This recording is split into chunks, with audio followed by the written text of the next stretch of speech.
25 বছৰীয়াৰ এগৰাকী কলংকিতৰ জীয়ৰী স্বাধীন ভাৰতৰ প্ৰথমগৰাকী মহিলাৰ যিগৰাকী মহিলাৰ ফাঁচী কাঠত ওলমিব এইগৰাকী 25 বছৰীয়া স্বপ্নম আলী কিন্তু এইগৰাকী যুৱতীয়ে এনে কি ভুল কৰিলে এনে কি মহাপাপ কৰিলে যাৰ বাবে ভাৰতৰ উচ্চতম ন্যায়ালয়ে ফাঁচী ঘোষণা কৰিলে শুনিলে গাৰ নোম শিয়ৰি উঠিব এনে জঘন্যৰ কাণ্ড আন কোনেও কৰিব নোৱাৰে পুনৰ লৈ আহিছোঁ এক সত্যৰ খবৰ আপোনালোকে চাই আছে শংকৰজিৎ ক্ৰিয়েশ্যন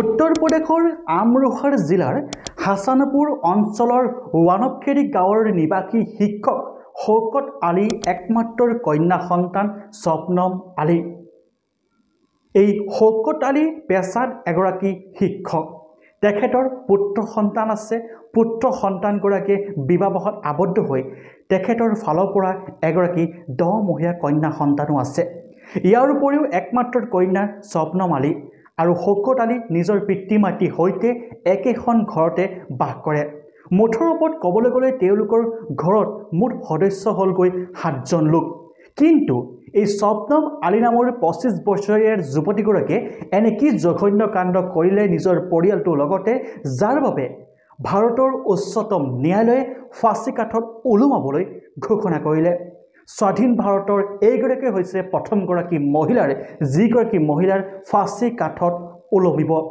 বিশ্ব এতিয়া সাক্ষী হৈ ৰ'ব এই মহিলাগৰাকীয়ে বা এই যুৱতীগৰাকীয়ে যি জঘন্য কাণ্ড কৰিলে সেয়ে সকলোৱে এই কন্যাগৰাকীক কোৱা হয় যে কয় এইগৰাকী হৈছে পৃথিৱীৰ ভিতৰতে আটাইতকৈ কলংকিতৰ এগৰাকী জীয়ৰী এনে কন্যা সন্তান ভগৱানে পাপৰ ফলতো যেন কাৰোৱে ঘৰত জন্ম নিদিয়ে এতিয়া লৈ আহিছোঁ সম্পূৰ্ণ ঘটনাটো স্বপ্নম আলী পঢ়াই শুনাই এগৰাকী মেধাৱী ছাত্ৰী আছিল দুটা বিষয়ত MA সম্পূৰ্ণ কৰিছিল কিন্তু স্বপ্নম আলীয়ে এজন যুৱকক ভাল পাইছিল যুৱকজনৰ নাম হৈছে সেলিম কিন্তু সেলিম হৈছে পঞ্চম শ্ৰেণী ফেইল কৰাৰ এজন বেকাৰ যুৱক যিজন যুৱকে কাম বনাই অনাই বনাই ঘূৰি ফুৰে কেতিয়াবা মাজে সময়ে কৰবাত হাজিৰা কৰিবলৈ যায় দিন হাজিৰা কৰি যেনে তেনেহে পৰিয়ালটো পোহপাল কৰি আছে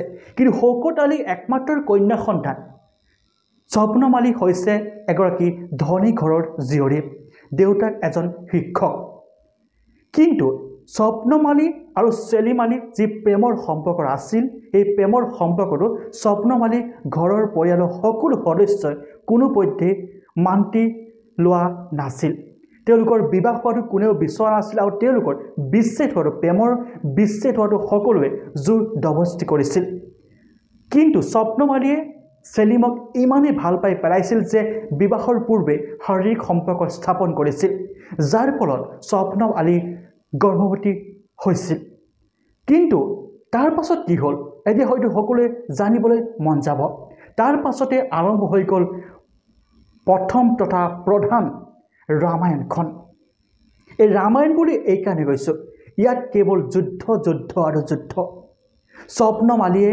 অৱশেষত সিদ্ধান্ত গ্ৰহণ কৰিলে যিটো সেলিমৰ অবিহনে স্বপ্নম আলীয়ে আৰু জীয়াই থাকিব নোৱাৰে গৰ্ভত থকাৰ সন্তানটোৰ দেউতাক হৈছে সেলিম কিন্তু তেওঁলোকৰ এতিয়াও বিবাহ সম্পন্ন হোৱাই নাই বিবাহৰ পূৰ্বে স্বপ্নম আলী গৰ্ভৱতী হৈ গৈছিল সমাজে কি ক'ব ঘৰত গম পালে কি ক'ব ঘৰৰ সকলোকে কৈছিল যে মোৰ তাৰ সৈতে বিয়া কৰোৱাই দিয়ক মই তাৰ সৈতে বিবাহত আবদ্ধ হ'ম তাৰ অবিহনে মই জীয়াই থাকিব নোৱাৰিম বহু কথা কৈছিল কিন্তু কোনেও মানি লোৱা নাছিল বা তেওঁলোকৰ সম্পৰ্কটো কোনেও গ্ৰহণ কৰা নাছিল আৰু অৱশেষত 2008 চনৰ 14 এপ্ৰিলৰ নিশা এক ভয়ংকৰ হত্যাকাণ্ডৰ সংঘটিত হয় এক পৰিকল্পিত হত্যাকাণ্ডৰ প্ৰথম অৱস্থাত সকলোৱে খাদ্য গ্ৰহণ কৰিবলৈ ল'লে সন্ধিয়া হোৱাৰ লগে লগে প্ৰায় 8 মান বজাত সকলোৱে খাদ্য খাবলৈ আৰম্ভ কৰিলে কিন্তু এই খাদ্যত স্বপ্নম আলীয়ে মনে মনে মিলাই দিছিল স্লিপিং টেবলেট খাদ্য খোৱাৰ পাছত সকলো অচেতন হৈ পৰিল। অচেতন হৈ যোৱাৰ পাছত স্বপ্নম আলী আৰু সেলিম আলীয়ে কোঠাৰে ঘপিয়াই স্বপ্নম আলীৰ নিজ পিতৃ মাতৃক, ককাক আইতাক, ককাই বৌৱেক আৰু 10 মহীয়া ভতিজাকক কোঠাৰে ঘপিয়াই নিৰ্মমভাৱে হত্যা কৰিছিল। আপুনি ভাবি চাওক, নিজ কন্যাগৰাকীয়ে প্ৰেমিকক পাবৰ বাবে নিজ পিতৃ মাতৃক, নিজ ককাক আইতাকক, নিজ ককাই বৌৱেক, আনকি 10 মহীয়া ভতিজা, সেই 10 মহীয়া ভতিজাকো এৰি দিয়া নাই স্বপ্নম আলীয়ে। অকণো দুখ নালাগিল নে সেই 10 মহীয়া ভতিজাটোক হত্যা কৰিবলৈ? তাৰ পাছত সেলিম পলাই গ'ল আৰু স্বপ্নম আলীয়ে চিঞৰ বাখৰ আৰম্ভ কৰিলে, কান্দিবলৈ ধৰিলে। ওচৰ চুবুৰীয়াই গোট খালে। ৰাতি দেখিলে সকলো মৰি আছে। কাৰোবাৰ যদি হাত এখন নাই, কাৰোবাৰ যদি মূৰ এটা নাই, কাৰোবাৰ আকৌ ভৰি এটা নাই। লগে লগে ওচৰ চুবুৰীয়াই আৰক্ষীক খবৰ দিলে। আৰক্ষীৰ আগত স্বপ্নম আলীয়ে ক'লে কোনোবা ডকাইত আহিছিল, তাই বাথৰুমত আছিল বাবে বাচি গ'ল আৰু ডকাইতে সকলোকে হত্যা কৰি থৈ গুচি গ'ল। আৰক্ষীয়ে অবাক হ'ল, তদন্তৰ আৰম্ভ কৰিলে। প্ৰথম অৱস্থাত ডকাইত হোৱাৰ বাবে বা ডকাইত হোৱা বুলি ভাবি তদন্ত কৰিলে, কিন্তু তদন্তৰ পাছত একো নাপালে। তাৰ পাছত স্বপ্নম আলী গৰ্ভৱতী বুলি আৰক্ষীসকলে গম পালে আৰু আৰক্ষী সন্দেহ হ'ল স্বপ্নম আলীয়ে কিবা কৰিছে নেকি। অৱশেষত জেৰা আৰম্ভ কৰিলে স্বপ্নম আলীৰ ওপৰত আৰক্ষীয়ে আৰু অৱশেষত কঠোৰ জেৰাৰ পাছত স্বপ্নম আলীয়ে সকলো তথ্য ফাদিল কৰিলে। কি বাবে বা কেনেধৰণে সেলিমক পাবৰ বাবে ঘৰৰ পৰিয়ালৰ সকলো সদস্যকে স্লিপিং টেবলেট খাই কোঠাৰে ঘপিয়াই হত্যা কৰিলে। তাৰ পাছত সেলিমক গ্ৰেপ্তাৰ কৰিলে আৰু সেলিমেও সকলো কথা খুলি ক'লে। আৰু সেলিমৰ নিৰ্দেশ মৰ্মে যিখন কোঠাৰে স্বপ্নম আলী পৰিয়ালৰ 7জনকৈ ব্যক্তিক হত্যা কৰিছিল, সেই কোঠাখন ধৰা পেলাবলৈ সক্ষম হ'ল। আৰু উচ্চতম ন্যায়ালয়ে সকলো তদন্তৰ শেষ হোৱাৰ পাছত স্বপ্নম আলী আৰু সেলিমক ফাঁচি ঘোষণা কৰিলে। অৱশ্যে এতিয়াও কোন তাৰিখে ফাঁচি হ'ব ঘোষণা কৰা নাই উচ্চতম ন্যায়ালয়। কিন্তু 150 বছৰৰ পাছত উত্তৰ প্ৰদেশৰ এখন কাৰাগাৰত, জিলা কাৰাগাৰত, যিখন কাৰাগাৰ মহিলাক ফাঁচি দিয়া হয়, সেইখন ফাঁচি কাঠতে ওলোমাব স্বপ্নম আলীক। আৰু এইগৰাকী হৈছে প্ৰথম স্বাধীন ভাৰতৰ মহিলাৰ যিগৰাকী মহিলাক উচ্চতম ন্যায়ালয় বা ভাৰত চৰকাৰৰ তৰফৰ পৰা ফাঁচি দিয়া হ'ব।